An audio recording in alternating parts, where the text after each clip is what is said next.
Hello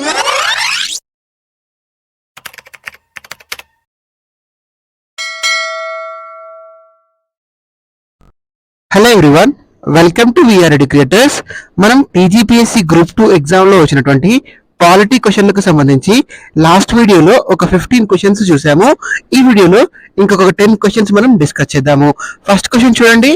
భారత రాష్ట్రపతి అభిశంసనకు సంబంధించి ఈ క్రింది వ్యాఖ్యలను గమనించండి అని ఇచ్చారండి. భారత రాష్ట్రపతి అభిశంసనకు సంబంధించి క్రింది వ్యాఖ్యలను గ్రహించుము అని ఇచ్చారు. ఏ స్టేట్మెంట్ ఏమిచ్చారండి? రాజ్యాంగ ఉల్లంఘన ప్రతిపాదికన భారత రాష్ట్రపతిని అభిశంసించవచ్చును. ఈ స్టేట్మెంట్ కరెక్టేనా అండి? అబ్సల్యూట్లీ కరెక్ట్ అండి.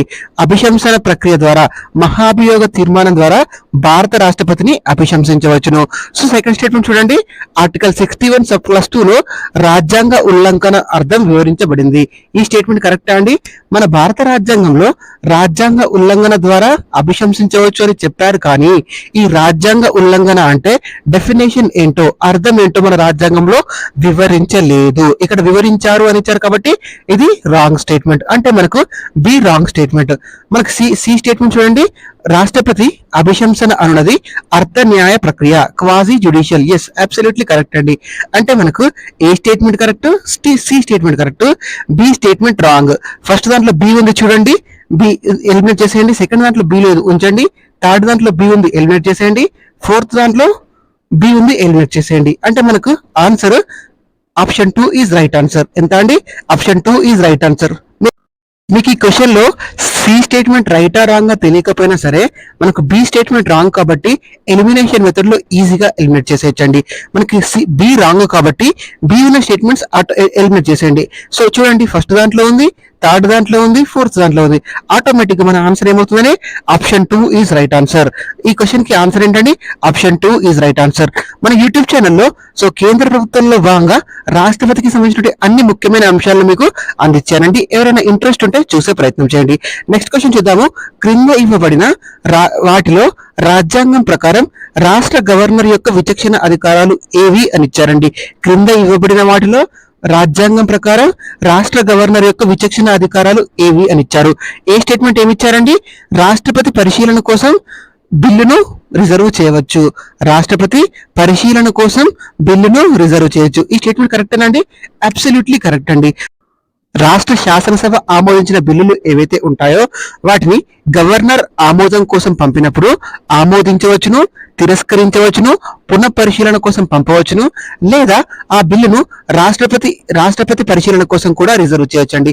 ఇలా తెలియజేసే ఆర్టికల్ ఏదో మీకు తెలిస్తే కామెంట్ చేయండి. మన ఛానల్లో వీటికి సంబంధించి ఆల్రెడీ రాష్ట్ర ప్రభుత్వంలో భాగంగా గవర్నర్ కి సంబంధించిన అన్ని ముఖ్యమైన అంశాలు ఇచ్చాను.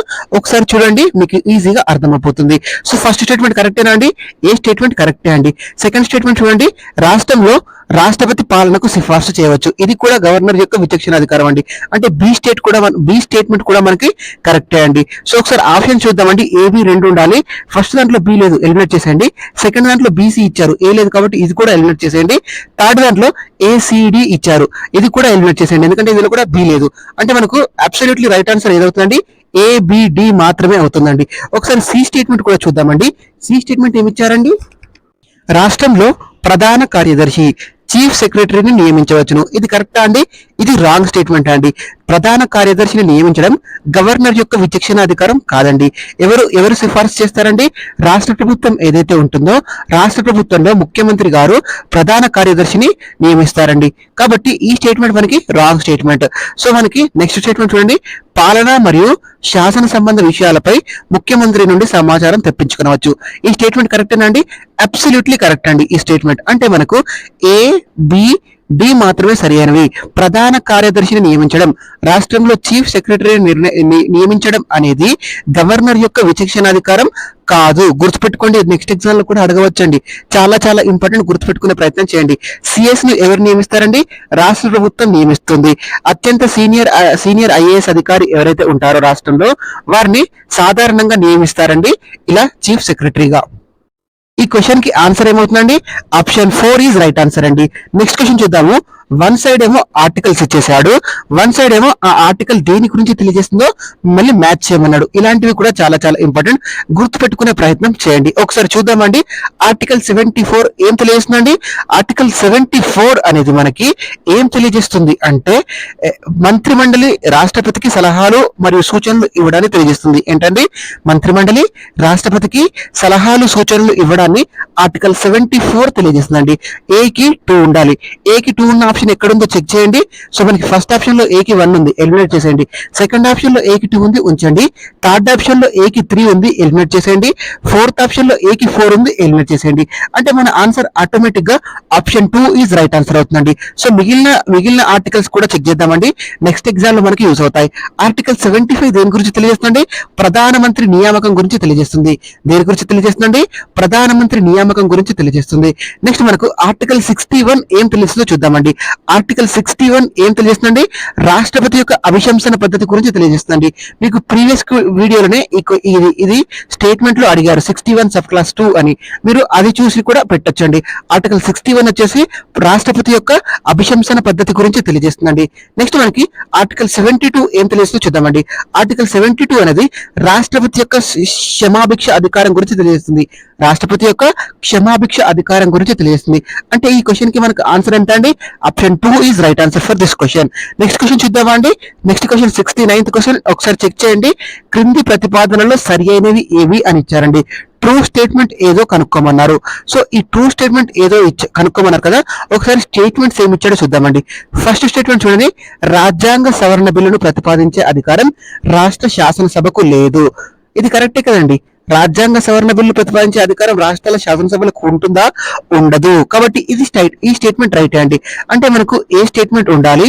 సో ఆప్షన్ చూడండి. ఫస్ట్ ఆప్షన్ లో ఏ ఉంది, సెకండ్ ఆప్షన్ లో ఏ ఉంది, థర్డ్ ఆప్షన్ లో ఏ లేదు, ఎలిమినేట్ చేసేయండి. ఫోర్త్ ఆప్షన్ లో ఏ లేదు, ఎలిమినేట్ చేసేయండి. అంటే మన ఆన్సర్ ఫస్ట్ ఆప్షన్ అయినా అవుతుంది, సెకండ్ ఆప్షన్ అయినా అవుతుంది. ఒకసారి సెకండ్ స్టేట్మెంట్ చూద్దామండి. రాజ్యాంగ సవరణ బిల్లుకు సంబంధించి పార్లమెంటు ఉభయ సభల మధ్య ప్రతిష్టంభన ఏర్పడితే పార్లమెంటు సంయుక్త సమావేశం ద్వారా దానిని పరిష్కరించుకోవచ్చు. ఇది కరెక్ట్ స్టేట్మెంట్ అండి? ఇది రాంగ్ స్టేట్మెంట్ అండి. అంటే మనకి రాజ్యాంగ సవరణ బిల్లుకు సంబంధించి రెండు సభల మధ్య ప్రతిష్టంభన ఏర్పడినప్పుడు ఉభయ సభల సంయుక్త సమావేశాన్ని ఏర్పాటు చేయడానికి వీలు లేదు. ఇక్కడ ఏమిచ్చారు? పార్లమెంటు సంయుక్త సమావేశం ద్వారా పరిష్కరించుకోవచ్చు అని ఇచ్చారు. అంటే ఈ స్టేట్మెంట్ మనకి రాంగ్ అండి. అంటే బి స్టేట్మెంట్ ఉండకూడదు.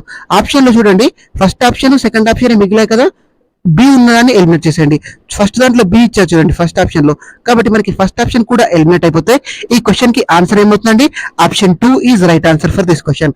నెక్స్ట్ స్టేట్మెంట్స్ కూడా చూద్దామండి ఒకసారి. సి స్టేట్మెంట్ చూడండి. రాజ్యాంగ సవరణ బిల్లు ప్రవేశపెట్టడానికి రాష్ట్రపతి ముందస్తు అనుమతి అవసరం లేదు. ఇది కరెక్ట్ స్టేట్మెంట్ అండి. ఇది రైట్ ఆన్సర్. మనకి రాజ్యాంగ సవరణ బిల్లును ప్రవేశపెట్టడానికి రాష్ట్రపతి ముందస్తు అనుమతి అవసరమా? అవసరం లేదు. నెక్స్ట్ స్టేట్మెంట్ చూడండి. పార్లమెంట్ ద్వారా పంపిన రాజ్యాంగ సవరణ బిల్లును రాష్ట్రపతి తప్పనిసరి తెలుపాలి. ఇది కరెక్ట్ స్టేట్మెంట్ అండి. అబ్సల్యూట్లీ కరెక్ట్ అండి. పార్లమెంట్ ద్వారా పంపిన రాజ్యాంగ సవరణ బిల్లును రాష్ట్రపతి తప్పనిసరిగా ఆమోదించాల్సి ఉంటుంది. అంటే మనకు ఏ స్టేట్మెంట్ కరెక్టే, సి స్టేట్మెంట్ కరెక్టే, డి స్టేట్మెంట్ కరెక్టే. ఏసిడి మాత్రమే ఉండాలండి, బి స్టేట్మెంట్ ఉండదండి. రాజ్యాంగ సవరణ బిల్లుకు సంబంధించి ప్రతిష్టంభన ఏర్పడితే ఉభయ సభల సంయుక్త సమావేశాన్ని ఏర్పాటు చేయడానికి వీలు లేదు. ఇది గుర్తుపెట్టుకోండి, చాలా చాలా ఇంపార్టెంట్. ఈ క్వశ్చన్ కి ఆన్సర్ ఏంటండి? Option 2 is right answer for this question. Next question చూద్దామా అండి. ఈ క్రింది వ్యాఖ్యలను పరిశీలించుము అని ఇచ్చారండి. ఈ క్రింది వ్యాఖ్యలను పరిశీలించుము అని ఇచ్చారు. రాష్ట్రపతి ఫస్ట్ స్టేట్మెంట్ చూడండి. రాష్ట్రపతి కార్యనిర్వాహక అధికారాలను మంత్రిమండలి సలహా మేరకు మాత్రమే చేయగలడు. ఇది కరెక్టేనా అండి? అబ్సల్యూట్లీ కరెక్ట్ అండి. రాష్ట్రపతి కార్యనిర్వాహక అధికారాలను మంత్రిమండలి సలహా మేరకు మాత్రమే అమలు చేయగలడు. అతని కార్యనిర్వహణలో భాగంగా సలహాలు సూచనలు ఇవ్వడానికి ప్రధానమంత్రి అధ్యక్షతన గల మంత్రిమండలి ఉంటుంది. చాలా చాలా ఇంపార్టెంట్. ఏ స్టేట్మెంట్ మనకు కరెక్టేనండి. సో ఏ కరెక్టే ఉండాలి. ఫస్ట్ దాంట్లో ఏ ఉందా? ఉంది, ఉంచండి. సెకండ్ దాంట్లో బి మాత్రమే అని ఇచ్చాడు, ఎలిమినేట్ చేసేయండి. థర్డ్ దాంట్లో ఏబి 2 అని ఇచ్చాడు, ఉంచండి. ఫోర్త్ దాంట్లో ఏ కామా బి 2 కావు అన్నారు, ఎలిమినేట్ చేసేయండి. అంటే మన ఆన్సర్ 1 కానీ 3 కానీ అవుతుందండి. సో సెకండ్ స్టేట్మెంట్ చూడండి.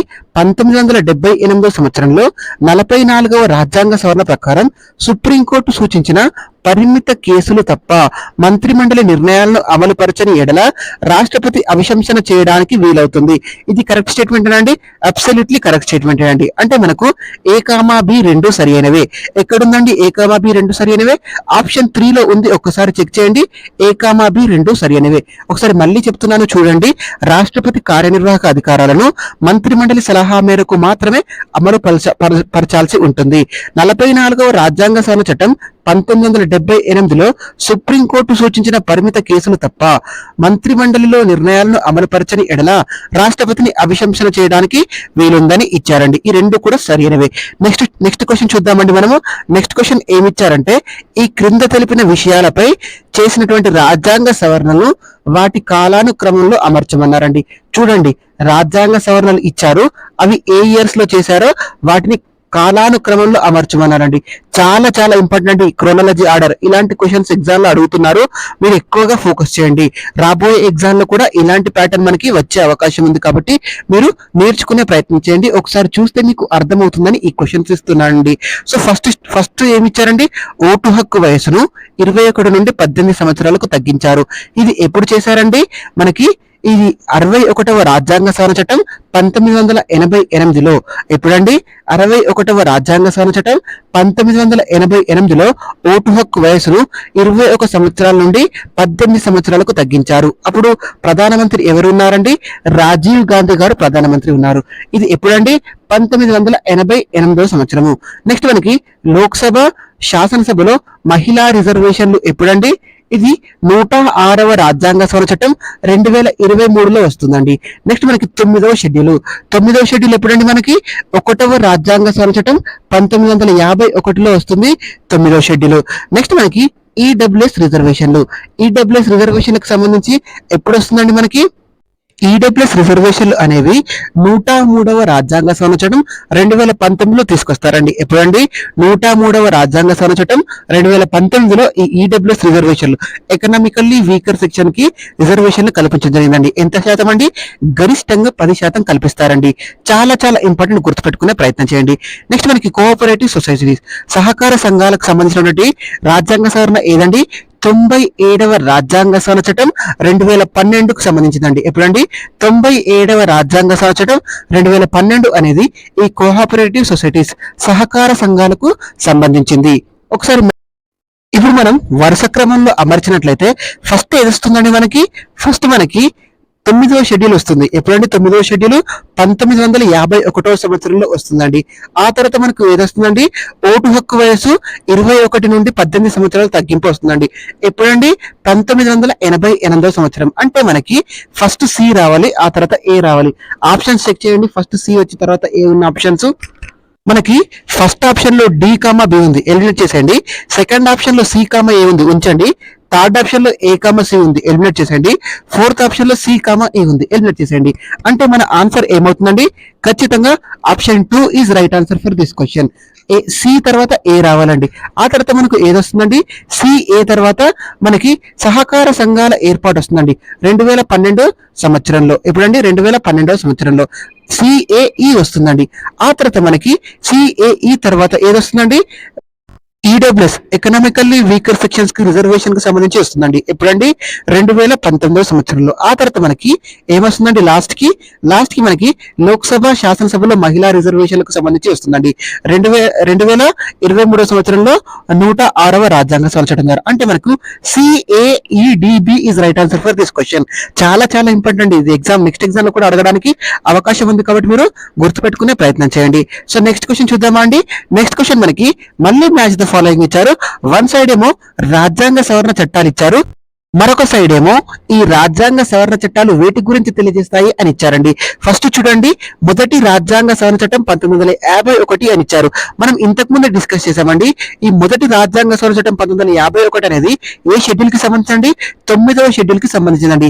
దీని ద్వారా 9వ షెడ్యూల్ ని చేరుస్తారు. ఇందులో ఏముంటుందంటే జమీందారీ చట్టాల రద్దు, రాజ్యాంగ సమ్మతి గురించి ఉంటుందండి. సో ఇది ఎక్కడుందండి? చూడండి, 4th స్టేట్మెంట్ లో ఉంది. జమీందారీ చట్టాల రద్దు, రాజ్యాంగ సమ్మతి అండి. అంటే మనకు ఏకి 4 ఉండాలండి. ఏకి 4 ఉన్న ఆప్షన్లు ఎక్కడున్నాయండి? ఫస్ట్ ఆప్షన్ లో ఏకి 3 ఉంది, ఎలిమినేట్ చేసేయండి. సెకండ్ ఆప్షన్ లో ఏకి 2 ఉంది, ఎలిమినేట్ చేసేయండి. థర్డ్ ఆప్షన్ లో ఏకి 4 ఉంది, ఉంచండి. ఫోర్త్ ఆప్షన్ లో ఏకి 1 ఉంది, ఎలిమినేట్ చేసేయండి. అంటే మనకు ఈ క్వశ్చన్ కి ఆన్సర్ ఆటోమేటిక్ గా ఒక్కటి తెలిస్తే మీరు పెట్టేసేయచ్చండి. Option 3 is right answer for this question. So next కూడా చూద్దాము. 9వ రాజ్యాంగ సవరణ చట్టం దేనికి సంబంధించిందండి? ఇది భారత్ పాకిస్తాన్ల మధ్య సరిహద్దు వివాదాల పరిష్కారానికి సంబంధించిందండి. భారత్ పాకిస్తాన్ కి మధ్య సరిహద్దు సమస్యల పరిష్కారానికి సంబంధించింది. మనకు బెరీ ఉంటుంది తెలుసా అండి? ఈ బెరీ ప్రాంతం, బెరీ కేసు కూడా ఉంటుంది. సో ఈ 9వ రాజ్యాంగ సవరణ చట్టం అనేది భారతదేశం పాకిస్తాన్ల మధ్య సరిహద్దు సమస్యల పరిష్కారానికి సంబంధించింది. నెక్స్ట్ మనకు 52వ రాజ్యాంగ సవరణ చట్టం 1985. ఇది చాలా చాలా ఇంపార్టెంట్. 52వ రాజ్యాంగ సవరణ చట్టం 1985 అనేది పార్టీ ఫిరాయింపులకు సంబంధించింది. ఏంటండి? పార్టీ ఫిరాయింపుల చట్టానికి సంబంధించింది. నెక్స్ట్ మనకి 101వ రాజ్యాంగ సవరణ చట్టం. ఏంటండి? 101వ రాజ్యాంగ సవరణ చట్టం. ఇది కూడా చాలా చాలా ఇంపార్టెంట్. ఇదేంటంటే జిఎస్టికి సంబంధించి, goods and services tax, GST, వస్తు సేవల పన్నుకు సంబంధించింది. సో ఈ క్వశ్చన్ కి ఆన్సర్ ఏంటండి?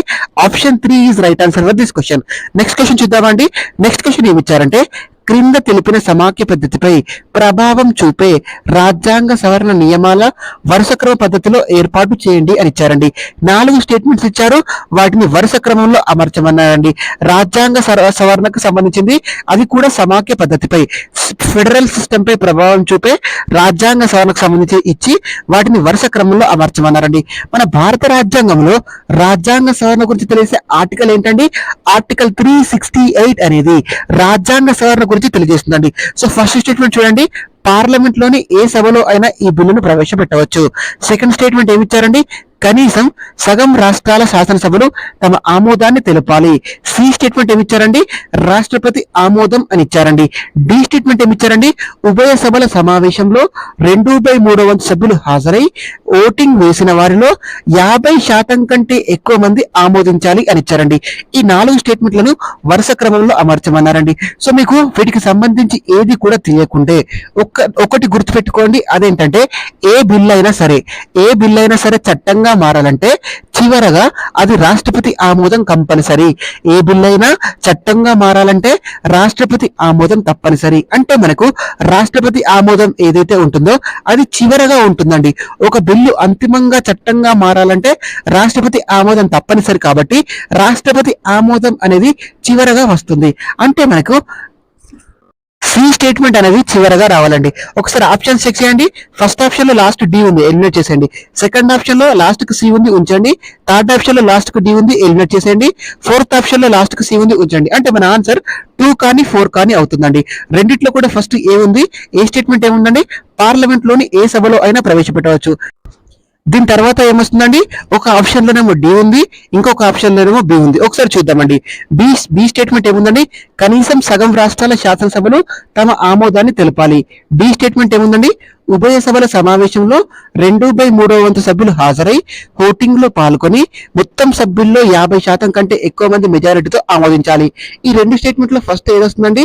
చూడండి, ఫస్ట్ పార్లమెంట్ బిల్లు ఆమోదం పొందిన తర్వాతనే అది రాష్ట్రాల శాసనసభలకు వస్తుందండి. ఇది కూడా కేవలం అన్ని బిల్లులు వస్తాయా? అన్ని బిల్లులు రావు. ఏవైతే సమాఖ్య పద్ధతిపై ప్రభావం చూపుతాయో ఆ బిల్లు డెఫినెట్ గా పార్లమెంటు ఆమోదం పొందిన తర్వాత ఖచ్చితంగా సగం కంటే ఎక్కువ రాష్ట్రాలు ఆమోదం తెలియజేయాల్సి ఉంటుందండి. అంటే మనకి ఫస్ట్ పార్లమెంట్ లో ఆమోదం పొందాలి కాబట్టి ఫస్ట్ డి రావాలి, ఆ తర్వాత బి రావాలి. ఈ ఆప్షన్ ఎక్కడుందో ఒకసారి చెక్ చేయండి.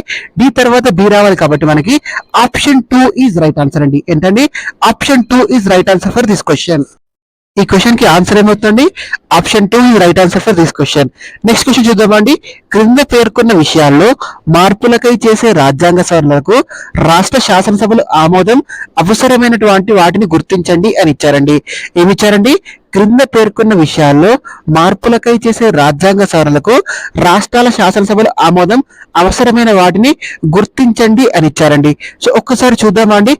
ఆర్టికల్ 55 ఇచ్చారు. ఫస్ట్ ఆర్టికల్ 55 ఇది భారత రాష్ట్రపతి యొక్క ఎన్నిక విధానం గురించి తెలియజేస్తుందండి. ఆర్టికల్ 55 ఏం తెలియజేస్తుందండి? భారత రాష్ట్రపతి ఎన్నిక విధానం గురించి తెలియజేస్తుంది.